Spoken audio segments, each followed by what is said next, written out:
Oxidation states and there stability. हम 3D series को analyse करेंगे।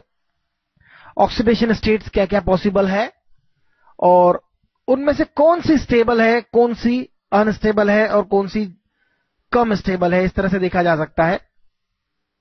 तो हम +1 ऑक्सीडेशन स्टेट की बात करें। क्रोमियम में +1 ऑक्सीडेशन स्टेट पॉसिबल है, कॉपर में +1 ऑक्सीडेशन स्टेट पॉसिबल है, और जहां तक क्रोमियम और कॉपर की +1 ऑक्सीडेशन स्टेट है की बात है, यह बहुत ही कम मिलती है और मैं कहूंगा कि very less found. Specially chromium की +1 ऑक्सीडेशन स्टेट बहुत कम मिलती है। कॉपर की तो फिर भी आप जानते हैं Cu2O मिलता है, जिसमें कॉपर की +1 ऑक्सीडेशन स्टेट है, क्यूप्रस ऑक्साइड। और क्रोमियम का तो मुझे भी कुछ याद नहीं कोई सा कंपाउंड, तो मैं इन्हें सर्कल करूंगा येलो से। मैं से इन सर्कल करूंगा येलो से और मैं लिखूंगा yellow means very less found oxidation state, लेकिन +1 पॉसिबल है, यह हम जानते हैं। क्रोमियम में जो s ऑर्बिटल होता है उसमें एक इलेक्ट्रॉन होता है और हाफ फिल्ड d ऑर्बिटल होता है जिसमें सभी में एक एक इलेक्ट्रॉन होता है।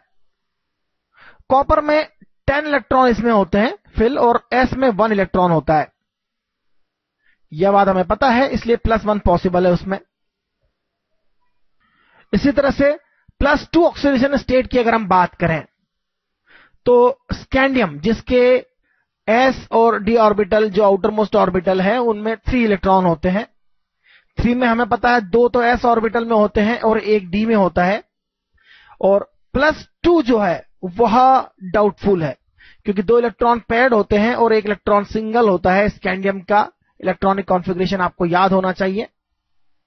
मैंने आपको बताया था नंबर ऑफ इलेक्ट्रॉन जो है, number of electron in outer most shells जो है वह इसमें 3 होगा, इसमें 4 होगा, इसमें 5 होगा, इसमें 6 होगा, 7, 8, 9, 10, 11 एंड 12। यह बात आपको पता है। तो मैं आपको स्कैंडियम की +2 ऑक्सीडेशन स्टेट की बात करूं, यह डाउटफुल है। डाउटफुल है, यहां 2 इलेक्ट्रॉन और यहां 1 इलेक्ट्रॉन है। इजीली एक्साइटेशन होगा तो 1, 1, 1 इलेक्ट्रॉन तीनों में हो जाएगा, और तीनों में 1 होगा तो +3 जो है वो प्रिफर हो जाती है। ऑक्सीडेशन स्टेट प्रिफर्ड हो जाती है, +3 इजीली हो जाती है, और +2 जो है वह +3 की कंपैरिजन में बहुत ही कम पॉसिबल होगी, इसलिए वह डाउटफुल है। जबकि टाइटेनियम में आउटर मोस्ट ऑर्बिटल में 4 इलेक्ट्रॉन होते हैं, 2 तो s ऑर्बिटल में हो जाएंगे और 2 जाएंगे d ऑर्बिटल में, तो +2 इजीली पॉसिबल है। इसी तरह से vanadium, chromium up to copper कोई प्रॉब्लम नहीं है, और कॉपर की भी +2 जो है मोर स्टेबल है +1 से। तो जो मोर स्टेबल है उससे मैं और थोड़ा बोल्ड कर देता हूं, इसके कंपैरिजन में यह ज्यादा स्टेबल है। Now it is more clear that +2 is more stable than +1। और जिंक में तो केवल +2 ऑक्सीडेशन स्टेट पॉसिबल है क्योंकि देयर आर 12 इलेक्ट्रॉन्स। 12 इलेक्ट्रॉन्स में क्या होगा, 10 इसमें आ जाएंगे और 2 इलेक्ट्रॉन्स इसमें होंगे s ऑर्बिटल में, और जो s है वह पार्टिसिपेट करेंगे। d ऑर्बिटल पूरी तरह से पैक है तो वह पार्टिसिपेट नहीं करेगा बॉन्डिंग में। तो Z के जो भी कंपाउंड है, Zn के जो भी कंपाउंड है उसमें केवल +2 ऑक्सीडेशन स्टेट पॉसिबल है। s के जो इलेक्ट्रॉन है वह पार्टिसिपेट करेंगे। उसी तरह से +3 ऑक्सीडेशन स्टेट जो है वह देखें अगर हम, तो स्कैंडियम में +3 बेहतर स्थिति में है। टाइटेनियम में +3, टाइटेनियम में 4 इलेक्ट्रॉन्स होते हैं। 4 देखिए, 4 मतलब 4 है तो यहां 2 होंगे और 2 इलेक्ट्रॉन यहां होंगे, तो 2 अनपेयर्ड होंगे या 4 अनपेयर्ड होंगे। इसलिए एज कंपेयर टू +2 या +4, +3 जो होगी वो लेस होगी, और मैं आपको बताऊं +4 जो है वो ज्यादा स्टेबल है, ज्यादा उसकी पॉसिबिलिटीज है। ट्रांजिशन एलिमेंट्स में एक और खासियत देखेंगे हम। अभी हम देख रहे हैं कि +2 के कंपैरिजन में +4 जो है वो ज्यादा मिलती है आपको, ज्यादा स्टेबल है। और +3 की ही बात चली तो +3 में क्रोमियम की +3 भी स्टेबल है। क्रोमियम में 6 इलेक्ट्रॉन्स होते हैं। तो Cr2O3 आपने देखा होगा, Cr2O3 +3 ज्यादा स्टेबल है। इसी तरह से फेरस में आपने देखा होगा, फेरस में +3 आपको मिलती है as compare to other oxidation states. In fact +2 की बात करें तो +2 इन केस ऑफ मैग्नीज जो है वह ज्यादा स्टेबल है +3 के कंपैरिजन में। MnO आपने सुना होगा, MnO, और Fe के लिए +2 भी स्टेबल है और +3 भी स्टेबल है। निकल के लिए और कोबाल्ट के लिए भी +2 +3 ज्यादा स्टेबल है।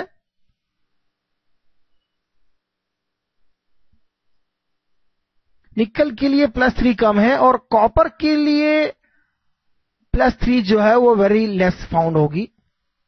इनफैक्ट आप उसे डाउटफुल ले सकते हैं। तो ऑक्सीडेशन स्टेट जो पॉसिबल है और उनमें से जो बहुत ही अनस्टेबल है उसे हम हटा रहे हैं। तो जो स्टेबल है उन्हें हम देख रहे हैं। केवल स्टेबिलिटी इंपॉर्टेंट है हमारे लिए। और वह आप देख सकते हैं कौन कौन से कंपाउंड्स आपको याद हैं, किन कंपाउंड्स के बारे में आपको नॉलेज है। FeO आपको पता है, Fe2O3 आपको पता है। तो +2 +3 स्टेबिलिटी आपको मिलती है। यहां पर +3 यहां भी मिलेगा, +3 मिलेगा आपको ज्यादा स्टेबल कोबाल्ट के केस में। जहां तक +4 ऑक्सीडेशन स्टेट की बात है तो स्कैंडियम में नहीं मिलेगा, क्योंकि स्कैंडियम में तो 3 इलेक्ट्रॉन्स होते हैं, 2 यहां और 1 यहां। टाइटेनियम में 2 यहां और 2 यहां इलेक्ट्रॉन्स होंगे d ऑर्बिटल्स में। तो टाइटेनियम के जो 4 इलेक्ट्रॉन, जैसा कि हमने देखा है, टाइटेनियम के d और s ऑर्बिटल में टोटल 4 इलेक्ट्रॉन होंगे। इजीली वो चार डिफरेंट शेल्स में जाएंगे और आसानी से +4 ऑक्सीडेशन स्टेट मिलेगी, जो कि पॉसिबल है। और +4 जो है ज्यादा स्टेबल है एज कंपेयर टू +2 एंड +3। इसी तरह से वेनेडियम में अगर आप देखें तो +4 is normally found, +4 is also found in chromium, manganese, ferrous, cobalt, nickel, no doubt about that. Ferrous, cobalt, nickel. Copper में +4 नहीं हो सकती है, क्योंकि कॉपर में होते हैं 11 इलेक्ट्रॉन। 11 इलेक्ट्रॉन जो है यहां 10 होंगे और यहां 1 होगा, यह बात आप अच्छे से जानते हैं। तो यह 1 इलेक्ट्रॉन पॉसिबल है, और अगर यहां से 1 इलेक्ट्रॉन रिलीज होता है तो वह आउटर मोस्ट ऑर्बिटल में जाकर +2 ऑक्सीडेशन स्टेट शो करता है। तो +4 पॉसिबल नहीं है। +5 की बात करें तो वेनेडियम में आउटर मोस्ट ऑर्बिटल में 5 इलेक्ट्रॉन होते हैं और इजीली 5 इलेक्ट्रॉन यहां अकोमोडेट हो जाएंगे। और अब हम आसानी से देख सकते हैं एक खास बात, वह यह है कि higher oxidation states are more found. Chromium और मैग्नीज में भी +5 मिलेगा आपको, लेकिन कोबाल्ट का +5 जो है वो डाउटफुल है।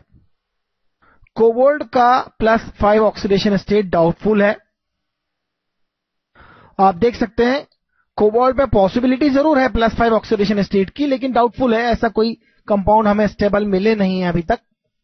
स्टेबिलिटी का खास मतलब होता है, स्टेबिलिटी का सीधा मतलब है कि नॉर्मल टेम्परेचर पर कंपाउंड्स स्टेबल होना चाहिए। कोबाल्ट के s और d ऑर्बिटल में 9 इलेक्ट्रॉन्स पॉसिबल है। 9 इलेक्ट्रॉन आप देख सकते हैं यहां पर।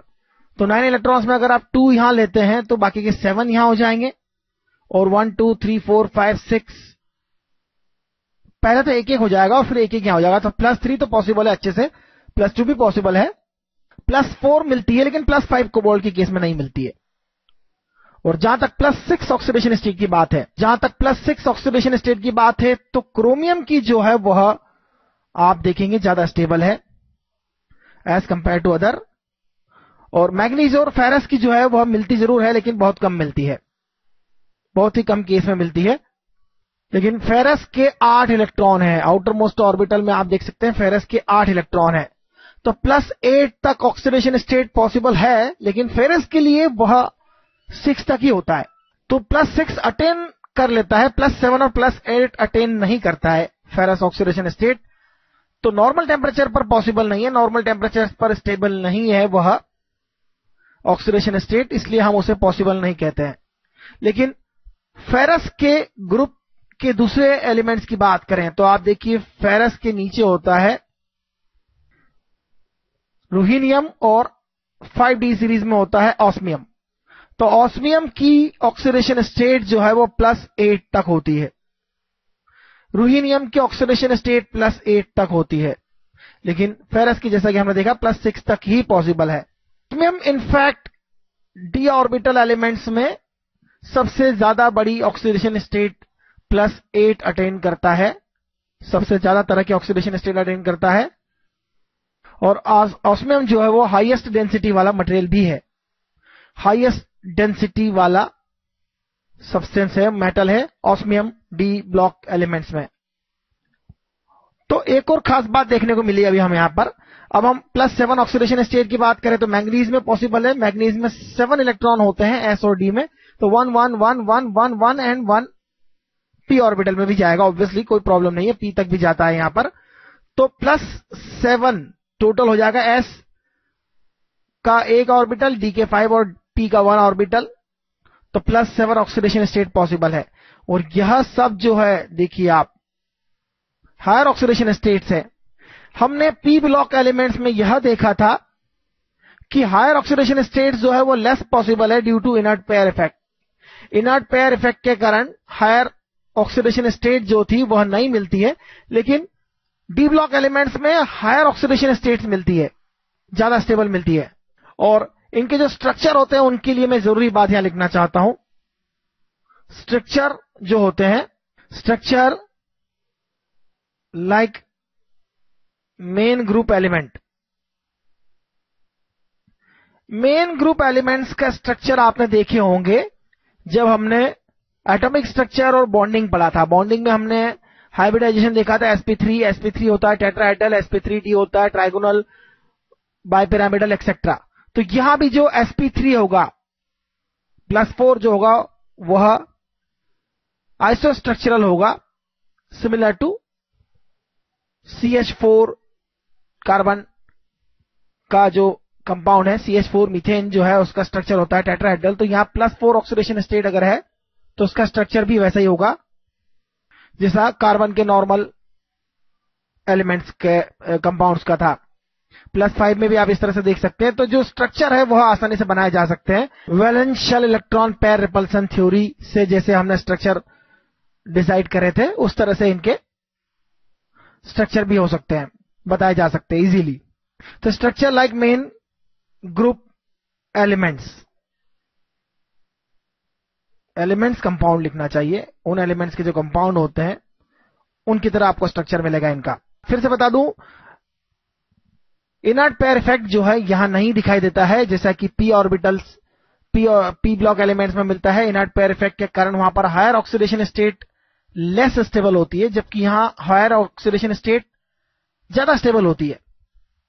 तो इसे मेमोराइज करना बड़ा आसान है। इनफैक्ट बहुत ज्यादा कोशिश करने की जरूरत नहीं होती है, थोड़ी थोड़ी बार बार रिपीटेशन अगर आप करते हैं टॉपिक्स का तो आप आसानी से मेमोराइज कर सकते हैं। पहली बार में तो केमिस्ट्री में आप हर बात को मेमोराइज नहीं कर सकते हैं।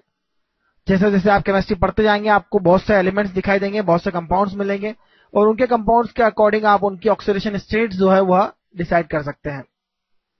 तो बड़ी आसानी से देखा जा सकता है यहां पर ऑक्सीडेशन स्टेट्स और उनकी स्टेबिलिटी किस तरह से है। तो कुछ हैलाइड्स और ऑक्साइड्स की स्टेबिलिटी और ऑक्सीडेशन स्टेट देखेंगे हम।